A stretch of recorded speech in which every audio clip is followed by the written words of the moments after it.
नमस्कार। विद्या news line में आपका स्वागत है। वो तारीख थी 20 नवंबर 2025। गांधी मैदान में शपथ हो रहा था। एक लड़का जीन्स शर्ट और क्रॉक्स पहन करके शपथ ले रहा था। सासा किसी को यकीन नहीं हो रहा था कि ये नेता है। बहुत सारे लोगों ने उसे पहली बार देखा था। पहले वो कभी चुनाव भी नहीं लड़ा था, तो किसी को जानकारी भी नहीं थी। बाद में पता चला कि ये रालोमो यानी राष्ट्रीय लोक मोर्चा के जो नेता हैं उपेंद्र कुशवाहा, उनके बेटे दीपक प्रकाश हैं। पेशे से इंजीनियर हैं और अचानक बन गए मंत्री। जिस समय वो मंत्री बने, न विधानसभा के सदस्य थे और न ही विधान परिषद के। सोशल मीडिया में इस लड़के की खूब चर्चा हुई और सवाल पूछा गया कि क्या क्वालिफिकेशन है। मां विधायक, पिता राज्यसभा सदस्य, बेटा बिना किसी सदन के सदस्य बने सीधे मंत्री, और जो 4 विधायक जीते थे वो पैदल। सोशल मीडिया पे बहस होती रही। वो क्रॉक्स वाले मंत्री जी, बात आई गई हो गई, क्योंकि वैसे भी वो आभासी दुनिया है। बहुत दिनों तक वहां कुछ टिकता नहीं है। कुछ समय निकल गया। राजनीति में हो या आम जनजीवन में समय बदलता है। सो समय बदला। नीतीश कुमार ने अचानक दिल्ली की राह पकड़ ली। वो राज्यसभा में चले गए। सत्ता परिवर्तन हो गया। सम्राट चौधरी मुख्यमंत्री बन गए। अब राष्ट्रीय लोक मोर्चा के उपेंद्र कुशवाहा और सम्राट चौधरी दोनों एक ही समाज से आते हैं, कोयरी समाज से, जिसकी बिहार में आबादी है 4.21%। अब एक म्यान में दो तलवार कैसे? बीजेपी को लव कुश जो समीकरण है, जो जेडीयू का समीकरण है, उसमें से एक मिल गया। अब दूसरे की क्या जरूरत? तो उपेंद्र कुशवाहा से विधानसभा चुनाव के दौरान जब सीटों के लेकर के खींचतान बढ़ी थी, वो रूठ करके घर में बैठ गए थे, तो बीजेपी के केंद्रीय नेतृत्व ने उन्हें याद किया था। वो गए थे और बीजेपी के चाणक्य माने जाने वाले अमित शाह से मुलाकात हुई थी। 6 सीटों पे चुनाव लड़े और 4 सीटें वो जीते। उसी दौरान ये भी बातचीत में तय हुई कि आपको राज्यसभा भेजा जाएगा और 1 सीट एमएलसी की दी जाएगी। तो उनको राज्यसभा में बाद में भेज दिया गया। बीजेपी ने वायदा निभा दिया और एमएलसी में भी वायदा निभा रही थी, लेकिन किंतु परंतु के साथ।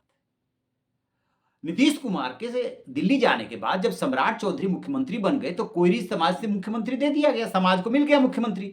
अब और कितने नेता होंगे? इसके पहले उपेंद्र कुशवाहा ही कोयरी समाज के सबसे बड़े नेता माने जाते थे बिहार में। तो इनके सामने बताया जा रहा है कि शर्त रखी गई कि आप अपने पार्टी का बीजेपी में विलय कर दीजिए और अपने बेटे दीपक प्रकाश को बीजेपी का एमएलसी उम्मीदवार बनवा लीजिए, और वो एमएलसी बनकर के मंत्री बने रहेंगे। बताते ये हैं कि उपेंद्र कुशवाहा को ऐसा लगा कि फिर वो क्षेत्रीय छत्रप कैसे रहेंगे, फिर उनका परिवारवाद कैसे चलेगा, कैसे अपने मनचाहा राजनीति कर पाएंगे। सो उन्होंने इस प्रस्ताव को ठुकरा दिया और इस बात को स्वीकार करने में उन्हें गुरेज नहीं हुआ। रविवार को एक कार्यक्रम में बोलते हुए उन्होंने ये कह भी दिया कि 1 सीट के लिए पार्टी की कुर्बानी थोड़े ही दे सकते हैं। जेडीयू का अभी क्या पता, क्या आगे भविष्य हो।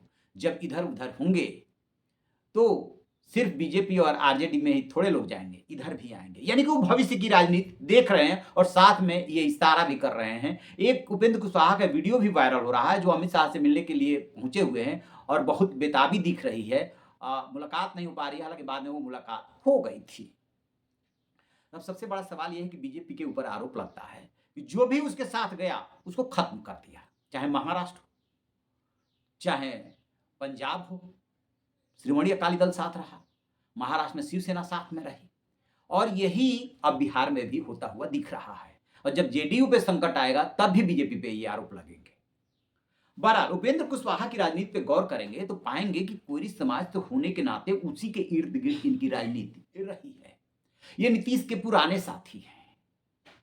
2010 में जब नीतीश कुमार प्रचंड बहुमत से जीते थे, तब उपेंद्र कुशवाहा चुनाव हार गए थे, थोड़ा निराश थे। इसके बाद ये साथ रहे, फिर इन्होंने बना ली अपनी पार्टी राष्ट्रीय लोक समता पार्टी। और नीतीश कुमार जो है 2013-14 के दौरान जैसे ही नरेंद्र मोदी के पीएम उम्मीदवार घोषित किया गया था, उसके बाद नाता एनडीए से तोड़ लिया था, जो 1996 में शुरू हुआ था गठबंधन। अब इन्हें मौका मिल गया। इन्होंने क्या किया कि धीरे से बीजेपी से एनडीए से गलबहियां कर ली उपेंद्र कुशवाहा ने, राष्ट्रीय लोक समता पार्टी 2013 में बना करके, और लोकसभा में 3 सीटों पे चुनाव लड़े और तीनों सीट जीत गए, केंद्र में मंत्री बन गए। अब इनकी गाड़ी चल निकली। फिर आगे चल करके क्या होता है कि वो वहाँ महागठबंधन के साथ बहुत दिनों तक रहे नीतीश कुमार, लेकिन 2017 में फिर जो है उधर से नाता तोड़ करके और आ गए एनडीए में। आ गए तो उपेंद्र कुशवाहा को दिक्कत होने लगी। उपेंद्र कुशवाहा कुछ दिन साथ निभाने की कोशिश किए, इसके बाद अलग हो गए और 2019 का चुनाव वो जाकर के लड़े महागठबंधन में आरजेडी के साथ, लेकिन कुछ मिला नहीं। फिर 2020 का विधानसभा चुनाव आ गया, उसमें एआईएम और बसपा के साथ चुनाव लड़े, उसमें भी इन्हें कुछ खास हाथ नहीं लगा। अब फिर ये होशियार तो है ही, लिहाजा इन्होंने क्या किया कि लगा कि जब राजनीति खत्म हो रही है तो फिर एक बार नीतीश कुमार से दोस्ती कर ली, क्योंकि नीतीश कुमार से पुरानी दोस्ती है। ये 2021 की बात है। वहां पर नीतीश कुमार ने इनको विधान परिषद में भेज दिया और अब फिर राजनीति इनकी चलने लगी। अब इसी दौरान क्या होता है कि ये चाहते हैं कि इनको मंत्री बना दिया जाए। नीतीश कुमार बहुत ज्यादा भाव नहीं दे रहे थे, क्योंकि पहले ही इनको बहुत ज्यादा वो भाव दे चुके थे। तो इन्हें लगा कि विधान परिषद सदस्य बनकर के सिर्फ बात तो नहीं बन रही है। इसी बीच 2022 में एक बार फिर से नीतीश कुमार ने पाला बदला और चले गए ये महागठबंधन के साथ। अब इन्हें फिर मौका मिला।